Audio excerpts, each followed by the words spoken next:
So this is your exercise booklet. It's been assigned to you based off of the results that we've gotten throughout your care. So in the first page is every single exercise we will offer in this office. So if it's checkmarked, it has been assigned to you, but we're going to go over all of them. And I'm going to ask that you pay attention to all of them because they might be assigned to you at some point later on down the road based off of something you might come in feeling, okay? So the first one marked is going to be cervical traction, and that's going to be every single person that ever comes to this office because it is so important in helping restore your natural curve in your neck. We've all seen our x-rays, we all know how it looks, we all know we need that curve back, right? And how important it is to helping your body function properly. Okay, so the second one we're going to go over that CJ's going to volunteer for is the wall exercise. So we're going to start with one, finding a wall. Then you're going to make sure all of your major joints are touching the wall. So you want your feet against the wall, you want your hips against the wall. Please don't hyperextend your knees into the wall, that is very bad for them. But lean against the wall, okay? We want your shoulders against the wall and your head against the wall. Now what he's going to do is our 90-90 goalpost position. Perfect. And from here, he's going to take his arms, make sure his wrists and his elbows are touching the wall, and he's going to slowly slide up. And at some point, he's going to get to where he can't touch his wrists or his elbows against the wall.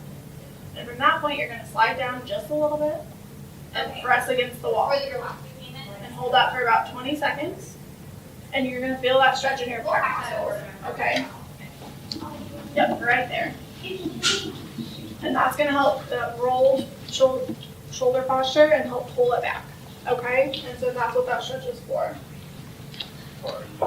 So for this one, instead of a wall, you're going to find a doorway. And this is the same principle. It helps stretch the same muscle with that pec muscle, okay? So again, you want to find a doorway, be in that 90-90 goalpost position, and you want to make sure both of your toes are pointed straight forward, okay? Now the most important part is he's going to lean his whole body into this stretch, okay? So can you see how his whole body leans? Now if he was doing it incorrectly, he would tilt his head forward, things wouldn't go as far, and he would not be feeling that stretch in that pec muscle attaching to the shoulder here, okay? So correct? Perfect. So that's going to be the wall exercise. Does anyone have any questions about either of those? No? Okay. All right, CJ, we're going to start with arm circles. So arm circles is prescribed if we see in your post posture picture, if you've still got a slight lean to the right or lean to the right or lean to the left off of that green plumb line that we talk about wanting you to be nice and centered with. So for this, you're going to only have one arm circle, okay? So pretend he's got his left arm circled. And what you're going to do is small 10 circles forward and 10 circles backwards. And those are arm circles. So what it is a brain exercise. It's not a true arm exercise, but it's just a brain exercise to help those muscles come back to center. Now the next one we're going to do is full spine range of motion. So we're going to start with CJ's low back range of motion here. You'll see why I make him do this, because this is his daily exercise. Yes. Okay. Make fun of me too much. So the first you can volunteer too, Peter, if you would like. Okay, so this first one is going to be low back flexion. So he's going to bend forward and attempt to touch his toes. He's going to keep his knees straight, no bending of the knees, and this is where he gets. Okay, so he's never going to force it. It is getting better. He's never going to force it. You don't want to overexert trying to get to your toes because then you're just going to end up pulling things, okay? So just let your body hang naturally. Let your body weight carry you down. Keep your head nice and loose, okay? Don't fight it, okay? Now the next one is low back extension. So this is a nice deep bend. You're look up to the ceiling, okay? Again, don't overexert. Just let your body do what it naturally does to get to that position. Now the last one is a lateral bend. So this one, he's just gonna slide his hand down his leg and try to get to his kneecap, okay? And again, he's just gonna let his body fall as far as it can without forcing it, okay? Then next we have, going from low back, we have neck range of motion. So this one's gonna be pretty easy as well. It's gonna be a chin tuck, so you're gonna try to tuck your chin to your chest. Again, don't force it, just let your head hang naturally. You don't wanna overexert those muscles in the back there. And you're gonna look up to the ceiling. Good. Then we can do a rotation. So you're gonna try to look over both of your shoulders. Now a normal rotation is gonna be trying to get your chin over your clavicle here. Okay, so he's pretty good there. So that's gonna be your goal. But he can't touch his toes. But he can't touch his toes. Play your strengths, Peter. That's right. Now the last one for neck is a lateral bending. So that's gonna be bringing your ear to your shoulder. But you don't wanna cheat. Make sure your shoulder is staying down. You don't wanna bring it up to your ear, otherwise you're not gonna be getting the proper stretch in there. And a lot of the times you can hold your arms behind your back here. That way you aren't tempted to cheat. Okay? Next we've got balance disc, and there are quite a few exercises that go with the balance disc. So CJ is going to talk about how to use it and the best things for it. All right. So this is the balance disc that everyone's going to receive today. There's two sides to it. You've got the groupie side and the not so groupie side. Groupie side goes in the cart. It's going to keep you in place. Now, everyone should have 2 feet standing on it. So just like it sounds, you're going to find your balance on the disc, hold it for a few seconds, and then you're going to step down. Now, the other variations to this, there are a little bit of nuances. So if you have on the toes, you're going to want to step more toward the back of the disc, so that way when you come up, you're still in the middle and not flying off the edge like that. So you may also have one foot on here. You're going to want to find your footing right here, up, find your balance, hold, and then get down. Same thing with the one foot on the toes, step toward the back, up, hold for a second, and then come on down. Now, if you're really good, then you can do a squat. We're going to challenge you to do that as well.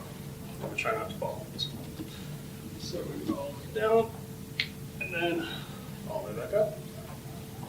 Now, balance isn't your forte, obviously. You want to have like a wall or something sturdy next to you, so that way you're still in alignment when you see it when you're exercising. And also so it can see your bright, shiny teeth. Okay, we are going to skip the next one, the sacral reset exercise. We're going to come back to that one last. So the next one we're going to go on to is the crossover marching. Just as it sounds, opposite knee, opposite elbow. Yep, and you just want to meet opposite knee to opposite elbow right on that midline there. And if you're not quite as flexible as CJ is, as long as you're meeting in that midline, you're going to get the exercise. And then eventually you'll get to the point where it's a little bit easier and you're going to get a little bit closer to that knee. Alternate nostril breathing. Hardest exercise. Ready?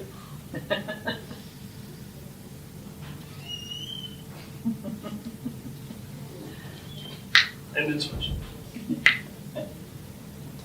And I'm sweating. So that was pretty self-explanatory, but it is really great at helping you kind of de-stress, relax from a stressful situation. If you've got anything going on, it just allows you to take a minute and calm down. Okay? All right, CJ, let's do monster walk. Okay. Everyone's also going to get a little elastic band. Okay, so when you're setting the band up, what you want to do is put it kind of in the groove of your shoe, right at the ball of your foot here, okay? And then you're going to make your crisscross in the back behind your knees. And then pull it up to your hips, okay? So it's super important that both of your feet are pointing straight forward, okay? You're about shoulder width apart, and the band is in the ball of your foot in the curve, because that'll really hold on to the band. The second most important thing is making sure you're holding the tension at your hips when you do this exercise. You don't want it to be too high, you don't want it to be too low, otherwise you're not going to activate the right muscles, okay? Now from this position, he's going to sidestep, keeping those toes pointed straight ahead. About shoulder width, maybe a little less, depending on what you can do with the resistance of the band. And you're going to feel a burn, okay? It's going to be right on that glute muscle, right on the side there. I'm sure he can point it out to you where he's feeling it. All right. Now, I also have Converse, and that's why this is slipping on me, because I don't have a groove. So, Yes, not recommended for Converse. a shoe with the groove is better. Let's do psoas stretch next, CJ. Okay, so for the psoas stretch, it's super important that you have both toes pointing in the same direction, so directly forward. And you're going to find a bench height or something you can put your foot up on. And then what you're going to do is, you can do hands on hips, but you're going to make sure your hips are jutted forward, like you're trying to do a Michael Jackson dance move. Okay, you want those hips forward. And then you're going to lean your whole body into the stretch. And it might not even be this dramatic, it might be a little less movement, and you're going to feel that stretch. Point to where you feel it, CJ. Right in the front there, coming down. If you feel it in your low back, or you feel like you aren't quite getting a stretch in this area from your stomach here down to your hip, then your hips probably aren't forward, okay? So really make sure you get the jut in there, okay? Just like we did earlier, you're going to want to start with about shoulder width. Keep your toes facing forward. This is one of the greatest exercises that anyone can do. So you can put your arms up on your shoulders like I do, or whatever is best for your balance. You just come on down. Try and get to 90 if you can. Come back up. Now, again, if balance isn't your forte, sometimes it is good to have a little support behind you, a little chair or something like that. So that way, oh God, I can't get up. Well, I have a comfy chair. Okay, so let's do sacral reset exercise. We're going to jump back up.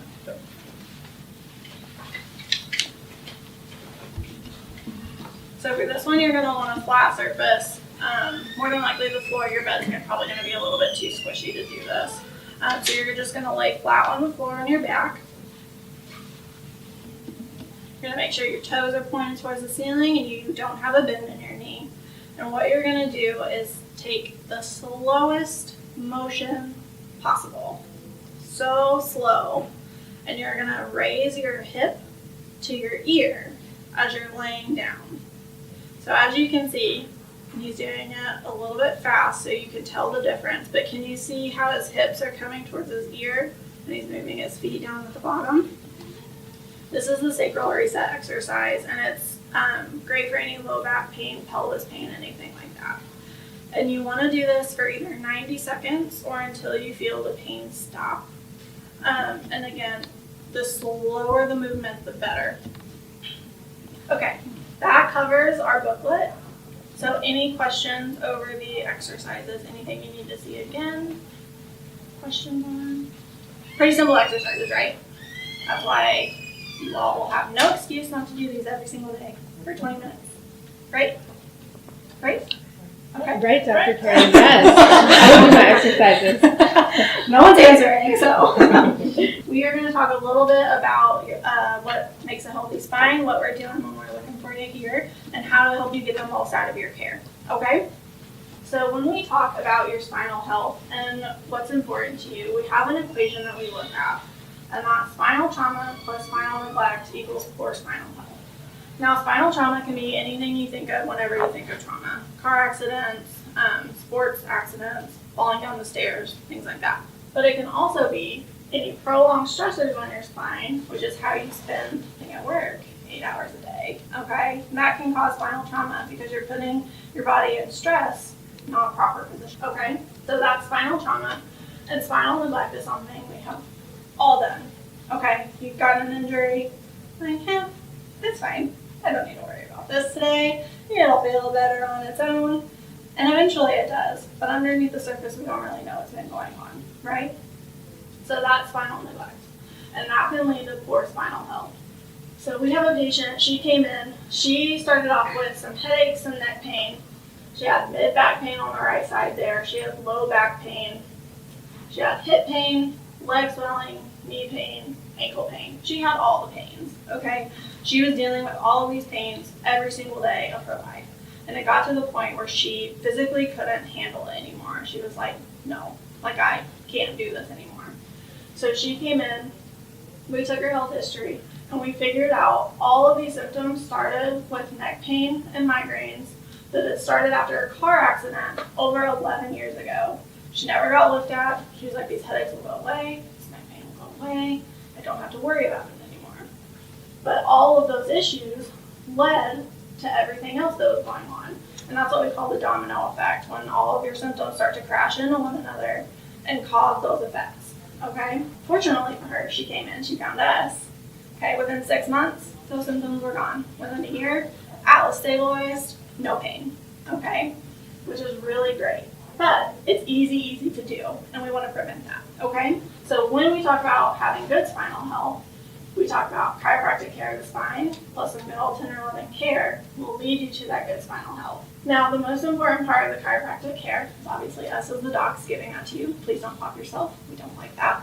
Okay? But it's also important to maintain a regular schedule, especially early on in your care. It just helps your body heal and get all of the information that it needs to a little bit quicker.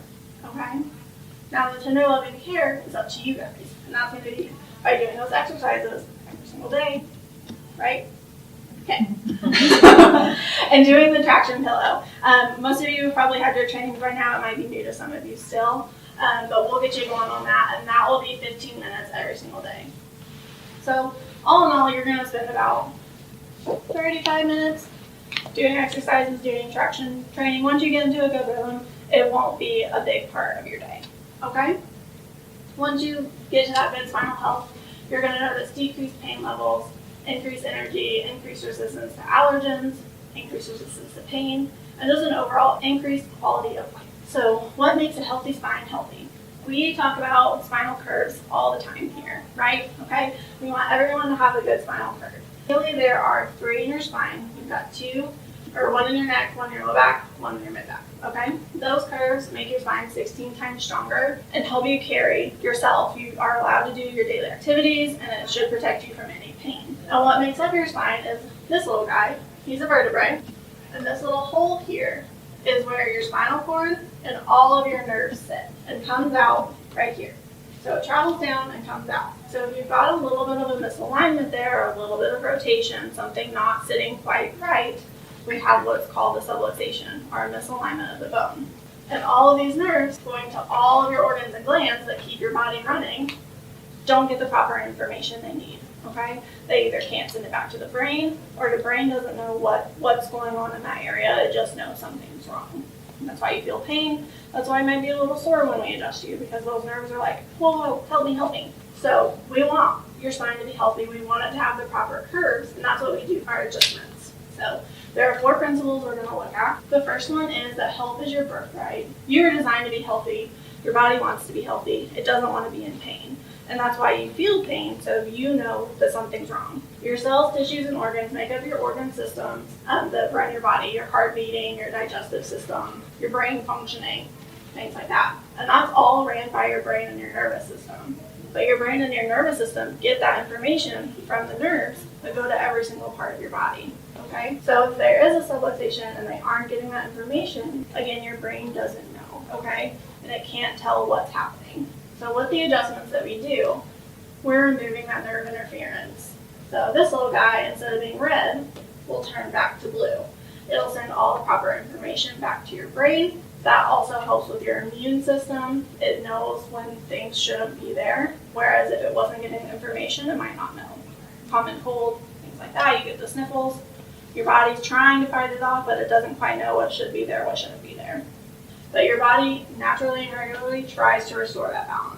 Now, the second principle is that your nervous system controls your health potential. So everything that starts inside of you starts as a nerve signal. And that's that top guy. And it just travels from one to the other until it gets back to your brain, or it gets to where it's going in your body saying, hey, look at me, need help over here. Or here's this information I got, she just burned her hand on the stove. So that's what's happening inside of you whenever those nerves are trying to talk to one another. Innate intelligence is your body performing all the tasks you couldn't comprehend doing. So if you're sitting here and you're like, oh, my heart should beat now. Oh, my heart should beat now. I should also breathe in, and I should also exhale. But my heart should still be beating, and I just got a paper cut, and I need to tell these 2 cells they need to heal themselves. That's impossible, right? Would not function. No one would ever move. Everyone would just lay in bed and say, breathe, beat. I'm not going to get hurt today. I can't function, things like that.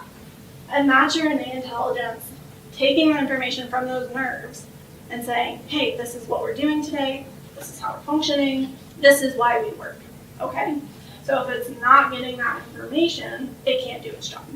Now, the third one is that pressure in your nervous system lowers your health potential. We will talk over and over about subluxations, and nerves not getting information to your brain correctly.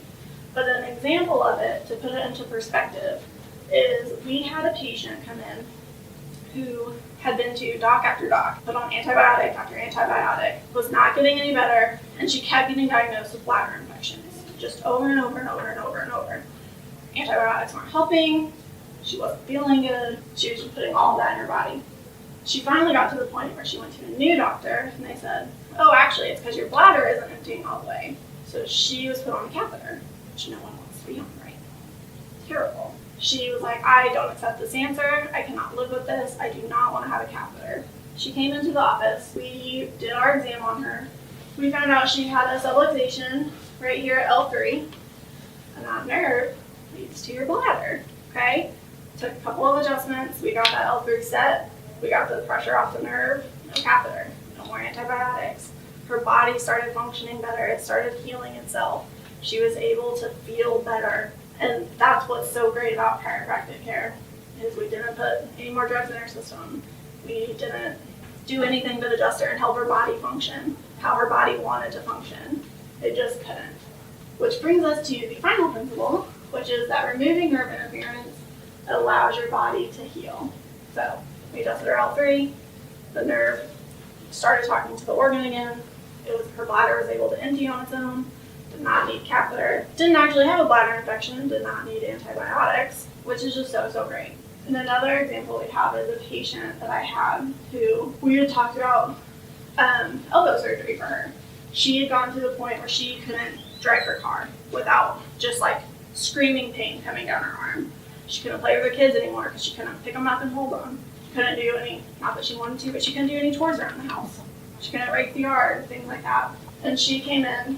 We did our exam, we adjusted her neck. I get a text. I just drove all the way home, an hour and a half away with no pain. It's like, that's great. Let me know how you do over the weekend. Talked to her on Monday. I got to play with my kids in the pool this weekend. I didn't have any pain. She also raked the yard, which, they don't want to do, but she did it. And she did that without pain. And we haven't talked about her having surgery on that elbow since. It's been fantastic. Her recovery has been awesome. And that just goes to show we as a society like quick fixes. We like the medication.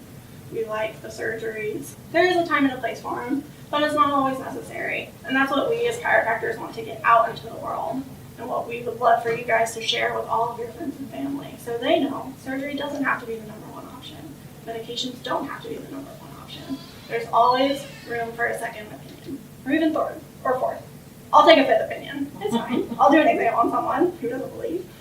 So that's what I want to offer for you guys, is if you know of anyone dealing with something funky, dealing with something weird, if they would like to come in, I would love to offer a free exam for them. You've all been through our process, you know how thorough we are, and I would love to see them. And thank you for coming to my TED Talk.